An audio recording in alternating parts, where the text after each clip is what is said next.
नमस्कार। आप देखना शुरू कर चुके हैं मेरे यानी वर्षित सोनी के साथ। हम जिन श्रृंखलाओं के साथ आगे बढ़ रहे हैं उसी कड़ी में मैं एक किताब की ऑडियो बॉक्स आपके बीच लेके आ रहा हूं। डॉक्टर नंदन हितैषी द्वारा लिखी ये 200 मुक्तकों का एकल संग्रह की पुस्तक छेनियों का दंश। इस किताब को इस समय पढ़ने का या ऑडियो बॉक्स की सीरीज में पेश करने का एकमात्र लक्ष्य या एकमात्र उद्देश्य सिर्फ इतना सा है। वर्तमान परिवेश, इतिहास और लोक संस्कृति, लोक मान्यताएं, आम आदमी का कष्ट, आम आदमी की भावना, आम आदमी का प्रेम, हर वर्ग के लिए कुछ न कुछ इसमें संकलित है। और इसकी मुक्तकों को लिखना बहुत कठिन विधा है। मुक्तक अर्थात जो मुक्त हो, जिनमें कसाव तो हो लेकिन मुक्तता का, जैसे प्रेम बंधन में होना बाध्य होना नहीं है, प्रेम में होना बंधन में होना नहीं है, या रिश्तों के बंधन में होना बाध्यता नहीं है। उसी प्रकार मुक्तक ऐसी विधा होती है जिसमें अर्थ पूरा खुल के आता है, शब्द और व्याकरण की त्रुटि से परे होता है। तो जिस तरह कहानी के 6 तत्व होते हैं, सबसे पहले तत्व उद्देश्य, किस लिए लिखी जा रही है, उसी तरह कविता में किस लिए लिखा जा रहा है। दूसरा तत्व होता है कथोपकथन या संवाद, इसका संवाद क्या है। कविता के तत्व अलग हैं। फिर चरित्र, तो मुक्तकों का जो चरित्र है वो मुक्त है। मुक्तक जो अपने अंत से मुक्त हो। तुकबंदी या तुकांत वाली कविता मुक्तक नहीं हो सकती, अर्थ वाली कविता मुक्तक है।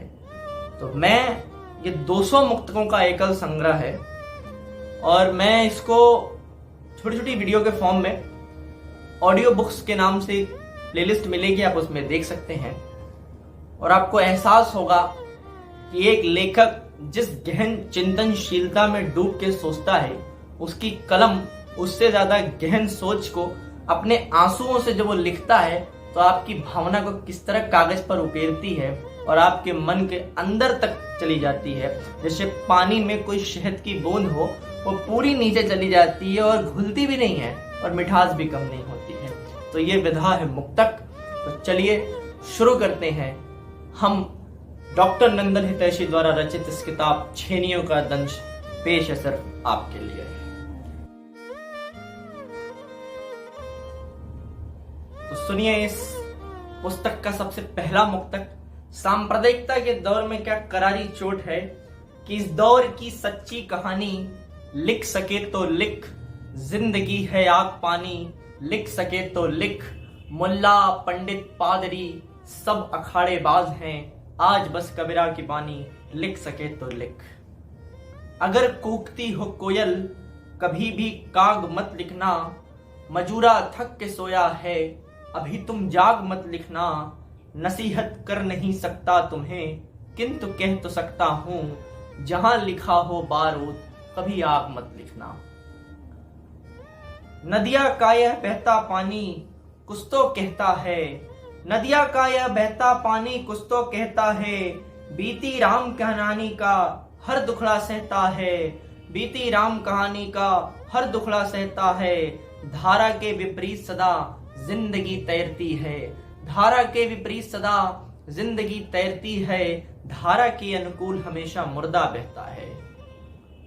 तो चौथा मुक्तक। मेरे होने की गवाही मेरा भाई नहीं देता, धुंध गहरा है बहुत कुछ सुनाई नहीं देता। जिसका वजूद यहीं से बुलंदी पे गया है, वो बुनियाद का पत्थर है जो दिखाई नहीं देता। है सुहाना नहीं ढोल अब दूर का, है सुहाना नहीं ढोल अब दूर का। फूल महका बहुत है किसी गूढ़ का, मानता हूं मैं प्रश्न एक चुटकी का है। अंदर तक पंक्ति लग जाएगी कि मानता हूं मैं प्रश्न एक चुटकी का है, फिर भी हल्का नहीं बोझ सिंदूर का। तो हमारी माँ, हमारी बहन या हमारी भाभियां या मेरी तो नहीं है, आपकी एज में बेटियां किस बोझ को लेके चलती हैं। खोलूं अनुभव की जो गठरी तो कहानी निकले। खोलूं अनुभव की जो गठरी तो कहानी निकले। जिंदगी का फलसफा क्या ये मानी निकले। और युवा पीढ़ी तुम्हारी खिदमत के शेर रख लेना कि अपनी तकदीर से कोई गिला न करना साथी, अपनी तकदीर से कोई गिला न करना साथी।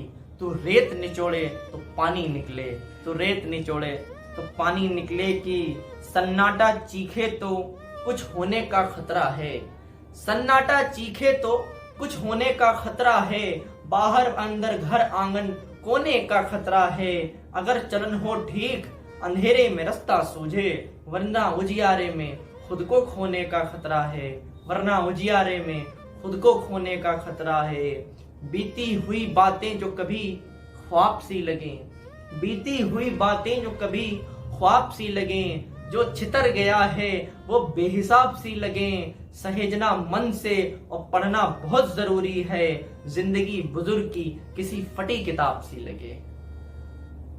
वोट मुझको ही है देना माफिया तक बोलता है, वोट मुझको ही है देना माफिया तक बोलता है। मैं भी अंधेरे से लड़ा उनका दिया तक बोलता है। सुन सकें तो गौर करिए इसी पूर्वाभास को, बोलने पर आ गया तो काफिया तक बोलता है, बोलने पर आ गया तो काफिया तक बोलता है। पहले तो रोशनी पर, पहले तो रोशनी पर दांत गड़ाया होगा, पहले तो रोशनी पर दांत गड़ाया होगा। फिर अंधेरों की तरफ हाथ बढ़ाया होगा। कुछ तो कहते हैं गदेली के फफोलो यारों, गदेली मतलब ये हिस्सा हाथ का। कुछ तो कहते हैं गदेली के फफोले यारों, मेरे घर का दिया इसी ने बुझाया होगा। गौर करिएगा कभी बया की कोई कला, पेड़ गिर जाए भले लटका रहेगा घोंसला। ये बया पक्षी को पक्षियों का दर्जी कहा जाता है। वो इस तरह से अपने घोंसले को बुनती है कि तूफान आ जाए, आंधी आ जाए, पेड़ गिर जाए, उसका घोंसला नहीं गिरेगा। अनुभव देखिए और कवि की कल्पना देखिए किस तरह से उसने ये देख के लिखा कि गौर करिएगा कभी बया की कोई कला, पेड़ गिर जाए भले लटका रहेगा घोंसला। और यदि समर्पण में कमी थोड़ी सी भी रह जाएगी, युवा पीढ़ी या मेरे लिए था, मुझे लगता है कि यदि समर्पण में कमी थोड़ी सी भी रह जाएगी, बाह में आता नहीं बस हाथ भर का फासला। तो अपने करीबियों को गले लगाना है तो यही मौका है। सन्नाटा कितना गहरा है, सन्नाटा कितना गहरा है, कान हुआ जाता बहरा है। तार तार जब दर्द रगड़ता सारंगी पर तब लहरा है। जो सारंगी वायलिन गिटार बजाने वाले महसूस कर सकते हैं कि दो तारों की छुअन उनके ऊपर एक जो दर्द है रगड़ को महसूस करने का वो तरन्नुम पेश करती है। तो जब कहीं भी शंख बाजे है खता के सामने, अद्भुत मुक्तक कि जब कहीं भी शंख बाजे है खता के सामने, नास्तिक मैं न झुका हूं इस धता के सामने। छेनियों का दंश किताब जो है कि नास्तिक मैं ना झुका हूं इस धता के सामने, छेनियों का दंश चूंकि पत्थरों ने है सहा, इसलिए गर्दन झुकी है देवता के सामने। दो पत्थर होते हैं, एक जो मंदिर की चौखट पे रह जाते हैं, एक जो मंदिर के अंदर चले जाते हैं। जो पत्थर मंदिर के अंदर जाते हैं वो छेनियों का दंश सहते हैं, वो देवता बन के पूजे जाते हैं और कुछ पांव के नीचे आते हैं। तन पर बढ़ती झुर्री देखी काया कांप गई, तन पर बढ़ती झुर्री देखी काया कांप गई। संचय की सीमा जब तोड़ी माया कांप गई। हमसे कहीं अधिक मानवता तो पेड़ों में है, जब भी उनकी शाखें काटी तो छाया कांप गई। पर्यावरणविदों को ये शेर भेजिए, उनको महसूस होगा कि मुक्तक लिखने वाले ने क्या सोच के लिखा है। भाई से भाई नरम नहीं होता, क्यों कोई गम गरम नहीं होता। मस्जिद गिरे या बह जाए कोई मंदिर, आदमी से बड़ा धर्म नहीं होता। आहा, अद्भुत अद्भुत। जन्मे एक कोख खेले माई के आंगन। ये जो कोठियों में लड़ते हैं, एक मुझे किसी के दो लाइन याद आ गई कि जो खुद को राशन की कतारों में खड़ा पाता हूं, अपने खेतों से बिछड़ने की सजा पाता हूं। तो जन्मे एक कोख खेले माई के आंगन, फिसल गए फिर देश डाह काई के आंगन। बंटवारे की भीत मतलब दीवार, बंटवारे की भीत बहुत ऊंची करनी है, घाम न जाने दूंगा मैं भाई के आंगन, मतलब धूप भी उस पार नहीं जाने दूंगा। और ये सुनिए कि बेअसर हो आदमी का दंश भी, जड़ी मिलती भी नहीं है। सांप का दंश, मुंशी प्रेमचंद की कहानी मंत्र में आप देख सकते हैं कि उसने सांप ने कैसे डसा था। आदमी का दंश क्या है कि बेअसर हो आदमी का दंश भी, जड़ी अर्थात औषधि मिलती नहीं है। हो समस्याओं का हल चुटकियों में, छड़ी मिलती नहीं है। हैरी पॉटर नहीं है जिंदगी। आपने क्या खूब परिभाषित किया पुरुषार्थ को, वासना से प्यार की कोई कड़ी मिलती नहीं है। प्रेम एक अनुभूति है, वासना एक इच्छा है, इच्छा पूरी की जाती है, अनुभूति को महसूस किया जाता है। अच्छा लगता है ऐसा जब कोई कहता है, राम भरोसे भी दुनिया में कोई रहता है, बस उसको ही शीश झुकाएगा नंदल, धारा के विपरीत यहाँ यदि कोई बहता है। हमेशा धारा के विपरीत बहना चाहिए, अनुकूल तो मुर्दे बहते हैं।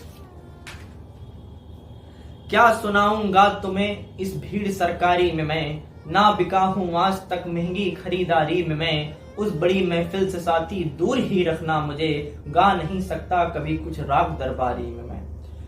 यहाँ अर्थ ये कि राजा की प्रशंसा के लिए मैं झूठी कविता नहीं गा सकता। खोट मन में अगर खोटा सिक्का भी चल जाता है, काठ की हांडी को चूल्हा ही निगल जाता है, आईना विश्वास का हल्का सा भी दरक जाए तो अपना ही चेहरा ही टुकड़ों में बदल जाता है। बुलबुला पानी का यह एहसास फूट जाता है, बंद पिंजरे का यहाँ आकाश छूट जाता है, चाह कर भी वह लहर छू नहीं सकती किनारा, जिस लहर का बीच में विश्वास टूट जाता है। और जब कभी किसी से दब के रह जाए तुम्हारी कोर भी, जब किसी से दब के रह जाए तुम्हारी कोर भी, कब कहां चुभने लगेगी पांखुरी सी पोर भी, प्रश्नवाचक एक उंगली यदि उठाता हूं किसी पर, तीन उंगली खुद उठी रहती है अपनी ओर भी। ये जीवन का कितना बड़ा यथार्थ है कि हम अगर किसी को ब्लेम करते हैं, किसी को आरोप देते हैं कि तुम, एक उंगली, प्रश्नवाचक एक उंगली यदि उठाता हूं किसी पर, अगर हमने उठाई तो तीन उंगली खुद झुकी उठती रही मेरी ओर भी, और ये तीन उंगली हमारे ओर भी रहती है। तो आज के लिए इतना ही। अगले पार्ट के लिए चैनल को सब्सक्राइब कीजिए, लाइक कीजिए, पसंद है तो शेयर कीजिए, और कोविड-19 से बच के रहिए, अपना ख्याल रखिए। थैंक यू वेरी मच, धन्यवाद।